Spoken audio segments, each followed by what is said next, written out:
Hello, hello. We are right at 12:30. We're gonna give another probably minute or two for more people to join, and then we will start.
All right, let's get going.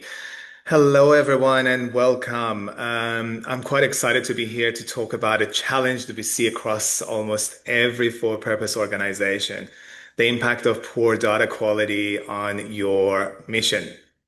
Today, we will look at why this happens, what it costs, and most importantly, how we can fix it using our exciting tool, a DataGroomr.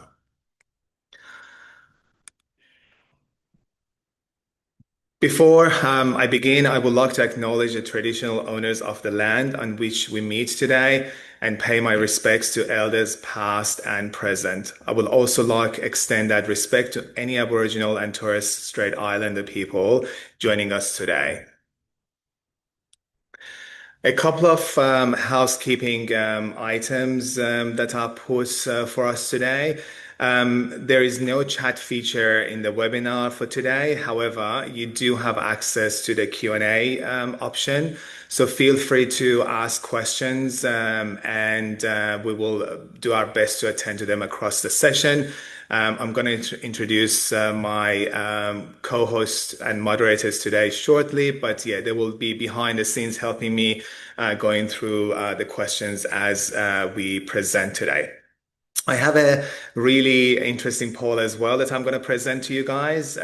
Please help us understand, what you have done with your data before, if you don't mind. It will be anonymous. Yeah, we would love to hear your feedback when the poll is published to you guys. All right. I know some of the attendees on the call, but I'm going to introduce myself. I'm Ramtin Sarabian, co-founder and the solution architect of Noble CX, and your host today. Joining me are Justin Matheson, our senior consultant, and Michelle O'Neill, our project manager. Together, we have worked with so many for-purpose organizations on Salesforce projects, and we're passionate about helping teams making the most of their data. All right. So let's set the scene today. The Australian charity sector is large, but it's under more pressure than ever. Teams are expected to do more with less, and data plays a key role in that. The challenge is contact data decays fast, around 2% every month, and about a third of all records are inaccurate. That means wasted time, duplicated mailings, and unreliable reporting. I think these are the three things that some of us are quite familiar with. But the great news is clean data actually pays for itself. It improves results across all the business units that you have in your organization, like fundraising, marketing, and operations. I have put a few stats on the screen, for you guys from some reputable vendors or brands.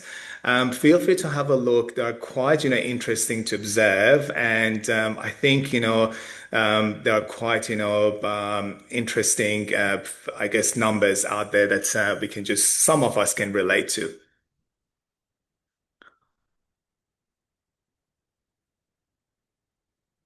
All right. So what happens when your data is clean? Ideal scenario for, everyone out there. You can build segments and launch campaigns faster. Your team trusts what they see in reports and dashboards, and you save money by not targeting the same, constituents and people over and over again. It's about confidence, efficiency, and better outcomes for your team members. I think we've all, heard those statements in our meetings that, I can never rely on the data in reports and, I can see, five versions, of John Smith. So we will actually show you how you can overcome all those issues using simple, approach and simple tool that we're going to do a demo of today. All right. Data quality has benefits across every area. As we mentioned, fundraising, partnerships, marketing, volunteering, and it gives you reliable supporter records for segmentation and stewardship. Reporting becomes faster with less manual cleanup. So for your Christmas appeal, you don't need to spend days and days, dealing with deduping in Excel spreadsheets, and you reduce campaign risk basically. Things like dedupes, outdated, contacts or compliance errors that you see over and over again with your data.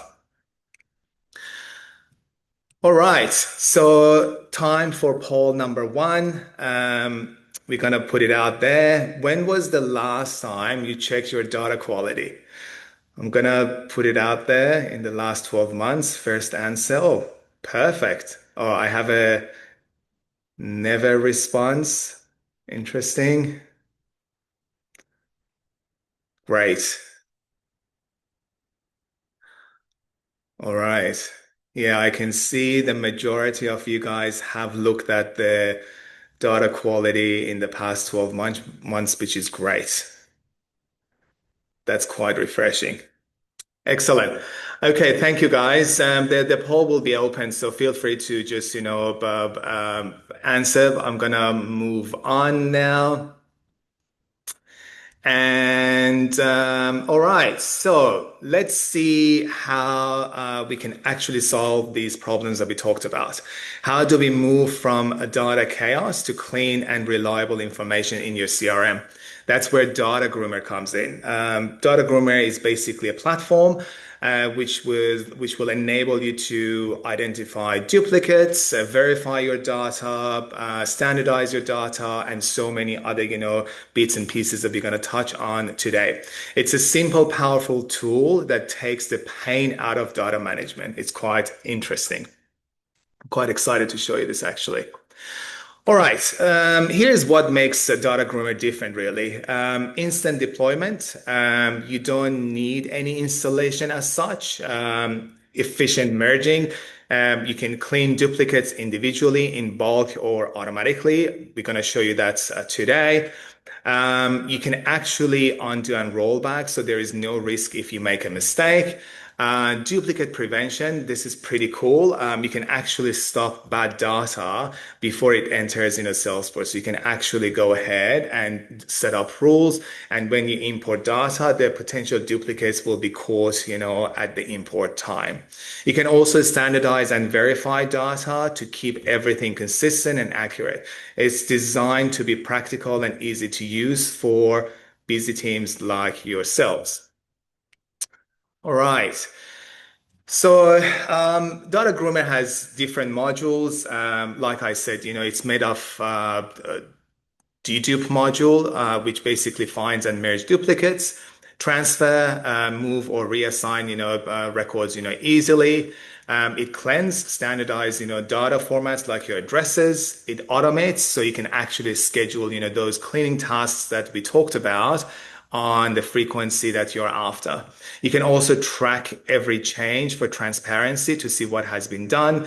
And one of the cool things, the nice things that I always say to customers about DataGroomr is that you can always start small and expand as your data needs grow.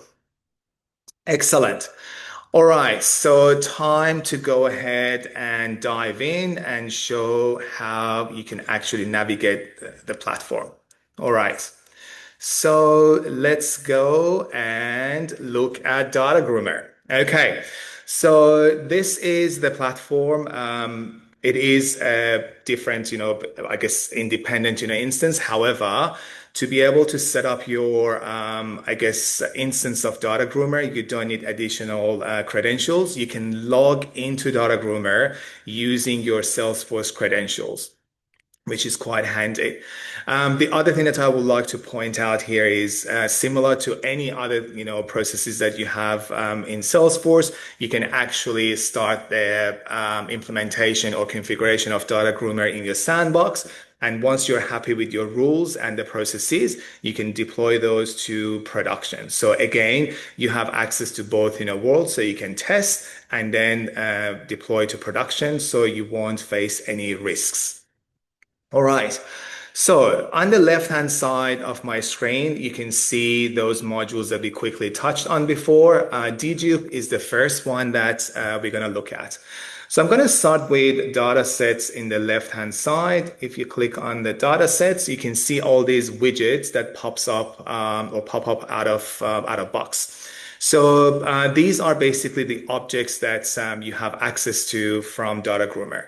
One thing that I want to point out here is these are the standard objects, quite common. You can also access your custom objects, so you can easily build data sets and bring data from other custom objects that you have in Salesforce, like cases. So that's quite handy as well. Now, I'm going to start small. I'm going to go with contacts. So as you can see here from this widget will basically summarize the number of duplicates or potential duplicates that you have in your system. In our case, it's 232. 102 groups. I'm going to talk about what these are. And I have 2,275 contacts overall in my Salesforce instance. So out of these, 2,275 contacts, I have 232 potential duplicates, which is quite, I think it's alarming. So let's go and see how we can actually deal with this. So if I click into the widget, I'll drill down into this interface. I love this interface and the features that you get from DataGroomr, and that's because it will actually show you the match confidence.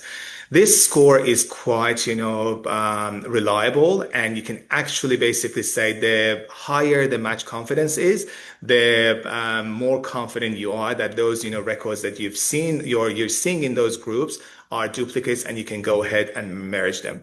You can see that I have the lowest match confidence, it's 60. And if I change the order of this interface, I can see that Jonas Schmidt is matched 100%, which means that, whatever I can see here is 100% match, and I can confidently go and merge them.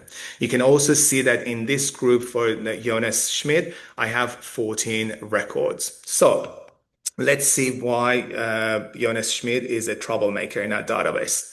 So if I expand this interface, I can see, all the records that have been pulled out of this, potential duplicate set. And you can see they're all, selected. So what I can do, I can simply go and hit review. By reviewing these potential duplicates, the system will show all those records side by side. You can see that you can basically go through every single row and compare the data. What I want to point out here is the system comes with some predefined fields. You can always change these fields and bring more fields as you wish into this mix as you start building your system. You can see that I have the master record. Again, the nice thing about DataGroomr is it picks the master record based on the criteria that you specify. In our case, we want to select the oldest record as the master. As you're aware, it's best practice to keep the oldest record because you always want to identify the age of that donor slash constituent slash supporter within your database. This is again something that you don't get from out of the box merge tool within Salesforce. You have to always go and select, the master before you proceed with merging, process. The other thing that is quite handy, you can see this arrow. If you click on the arrow on this interface, you can just go to Salesforce and ta-da, you can see the contact record within Salesforce. So you can easily preview the record and go back and forth between DataGroomr and your Salesforce record. I'm going to come back to this interface later, but just while we are here, I want to show you the features that you get from DataGroomr in Salesforce. As you can see here on the right-hand side, you have the widgets. You can see the potential duplicates. If you've been using Salesforce duplicate rules, you are kind of familiar with this widget. But, once you start, using DataGroomr best practices, you will replace that with DataGroomr panel. You also have the verify, feature here. We're going to come back to this in a minute. But what I want to show you here is basically your users don't have to go to DataGroomr to do the deduping. You can actually perform all those tasks, well, almost all those tasks that I'm going to show you today within Salesforce without leaving your CRM.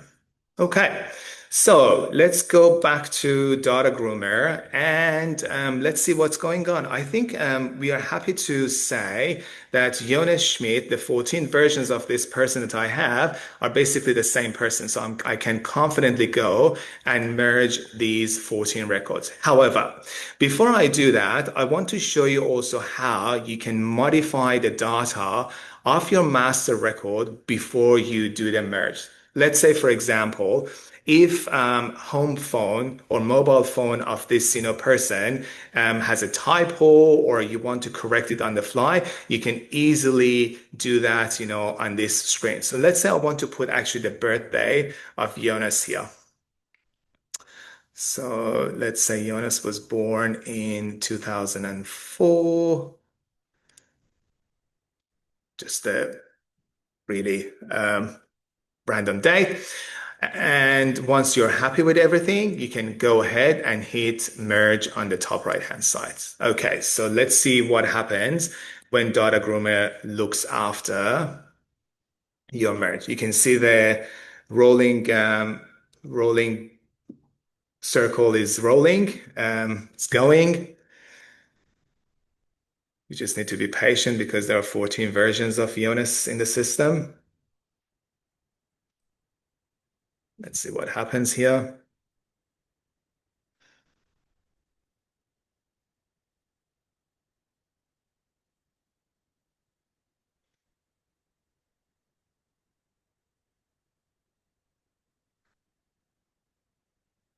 Okay, while this is doing its business, I'm going to explain, what happens, from this stage.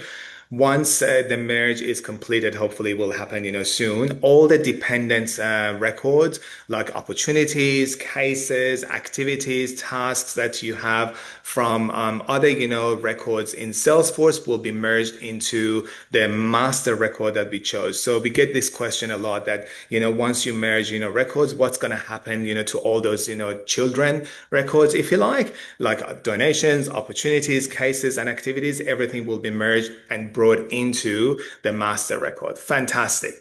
So Jonas's record has been deduped now. As you can see here, I can go and undo. This is the feature that we talked about. But also quickly, if I go to the audit section on the left-hand side and click on the recycle bin and choose my contact object, you can see all those records that have been merged into the master. Technically, they have been deleted, and you can see all those in the recycle bin. So if you say, you know what, Ramtin, you made a mistake, I need to undelete, this record, you can easily select it and restore that record in Salesforce. Just keep that in mind. It's as easy as that. So it's risk-free. All right. So what I'm going to do, I'm going to go back to my dedupe section. I'm going to show you a couple of other features here. The next feature that I want to show you is quite exciting. I get excited quite a lot when I see this feature. All right, so I'm going to start with the lowest match confidence score, which is 60 in this case, and I have Wes Chopra. So if I go and review this and basically look at the records, I'm like, DataGroomr, what are you talking about? West Chopra, okay, first name, last name. However, one of them is in Victoria, the other one is in New South Wales. So I'm confident that these two people are not the same. So what you can do, you can go ahead and unmatch these two records. So they will never get back into the pool of duplicates. Again, this is something that you don't have in the out-of-the-box deduping rules in Salesforce. So I can easily go and unmatch these two records. Fantastic. All right. Okay, so we talked about how you can easily match and dedupe contacts in bulk. The other nice feature that you get from the dedupe function is matching across different objects. I'm sure many of you guys out there use leads or prospects in Salesforce to basically go and basically vet or I guess monitor leads when they come into Salesforce before you convert them.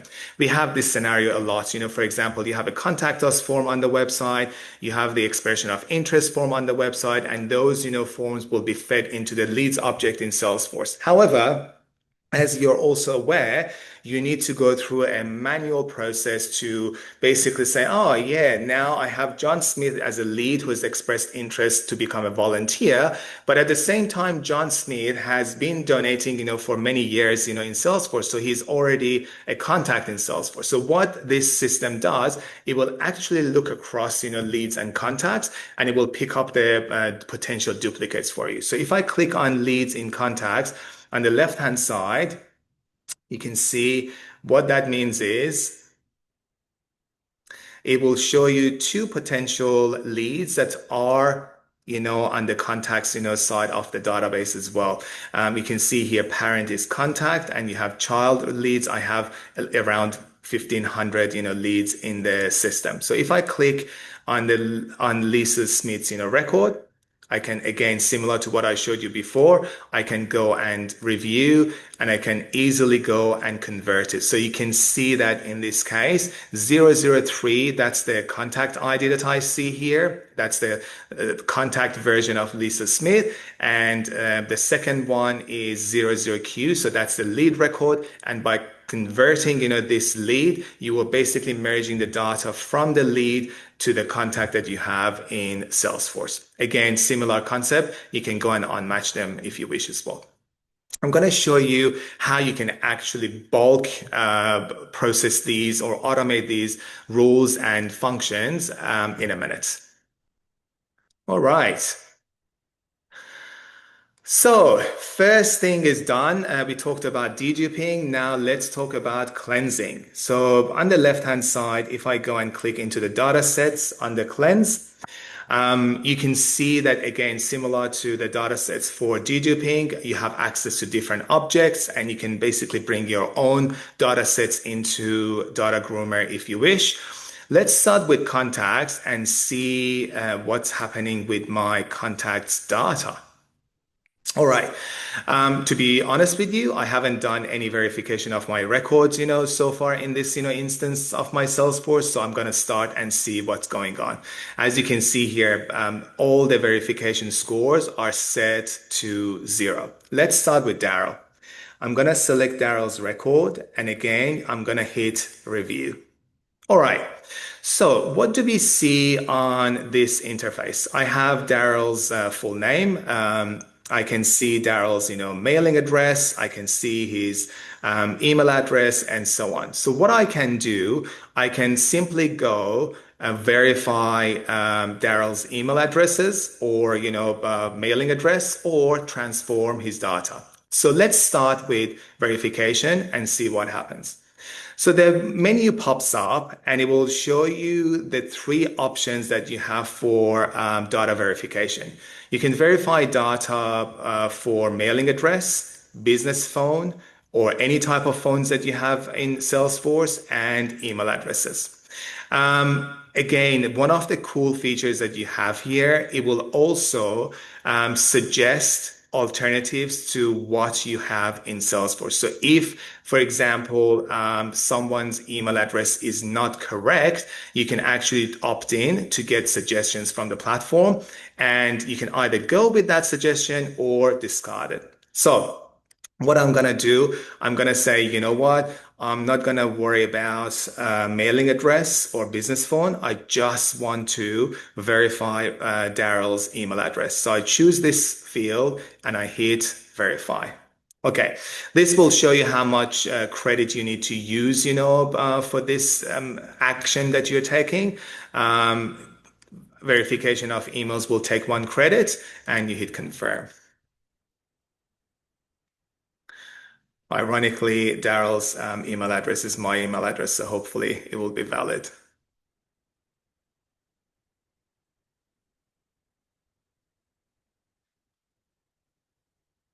Excellent.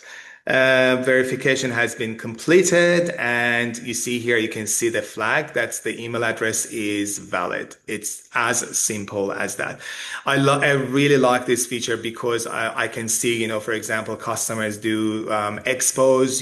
We have customers that, obtain information from their, for example, regional offices, and they import that data, and they can actually verify all those email addresses before they put them in their marketing platform and push emails out. So this is going to be very helpful if you want to, I guess, avoid all those, blacklisting that we see from ISPs these days, because you are not reaching out to invalid email addresses from your marketing campaigns.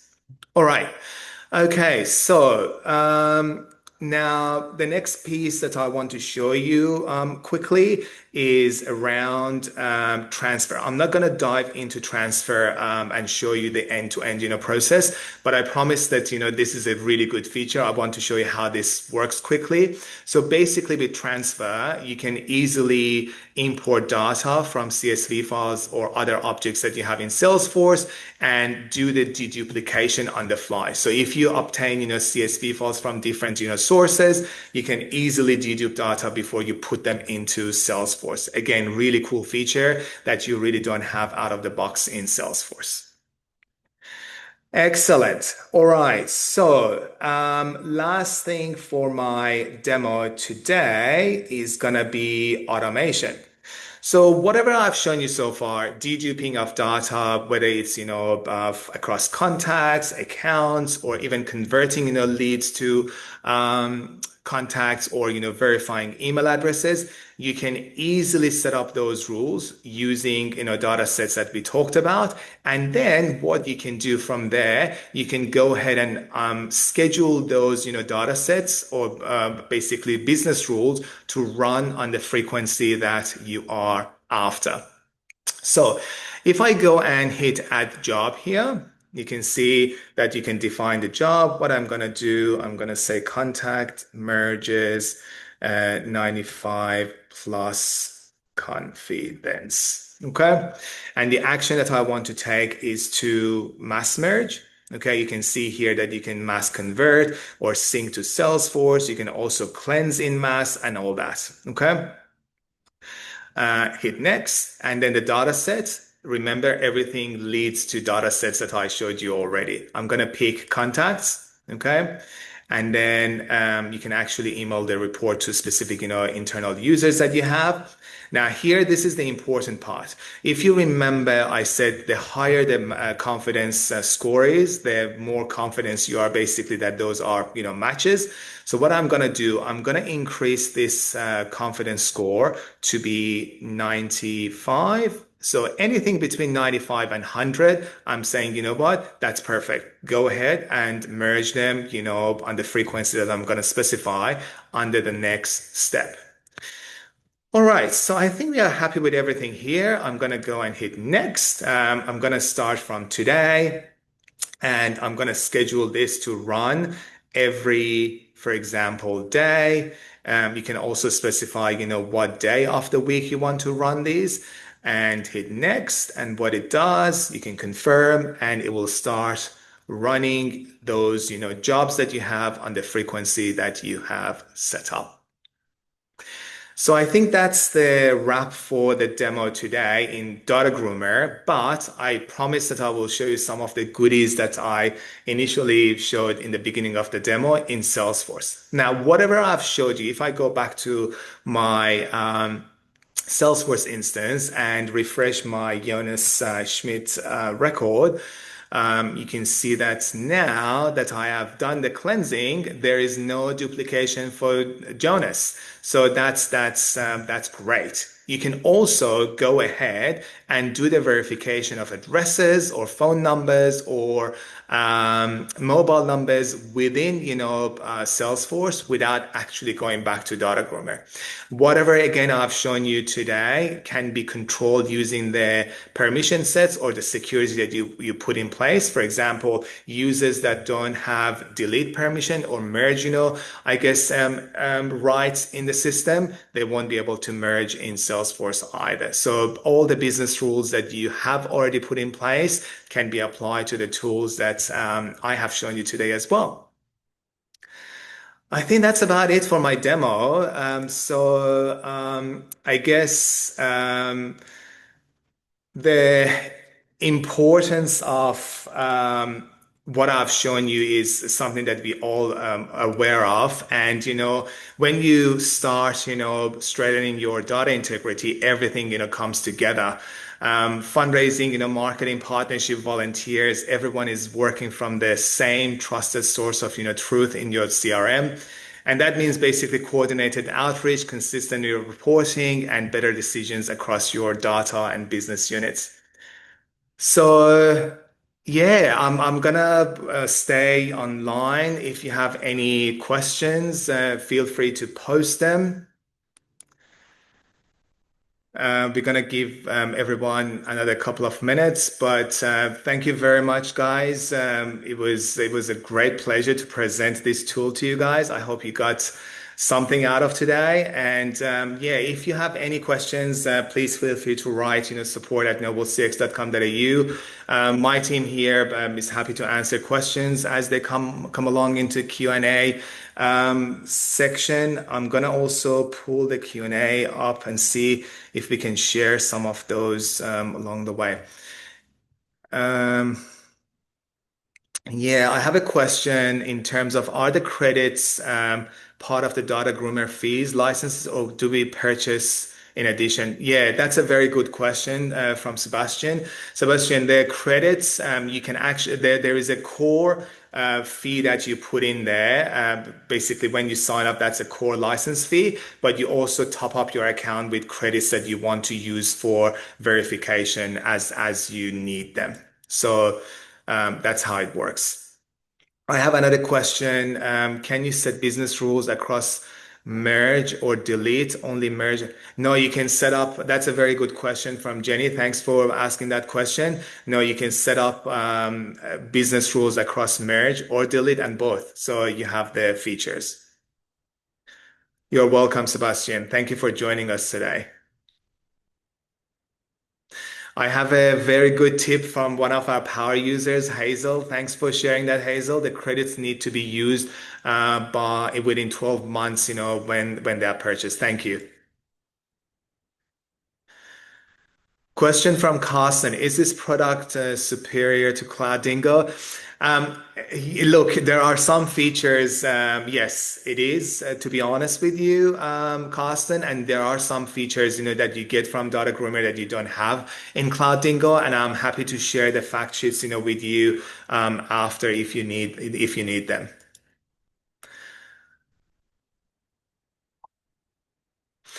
I have a question from an anonymous attendee. How do you verify email addresses? I have to get back to you on that.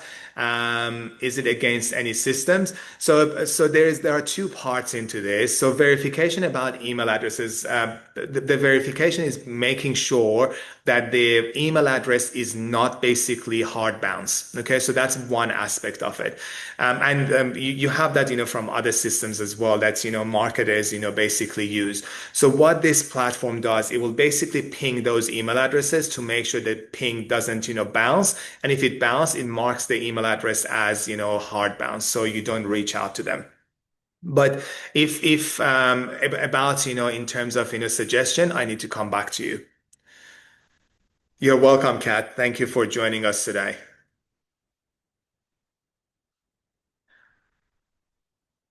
All right. I think that's all the questions that we had today. Again, thank you very much today for attending the session. You will receive an email and a survey, attached to that.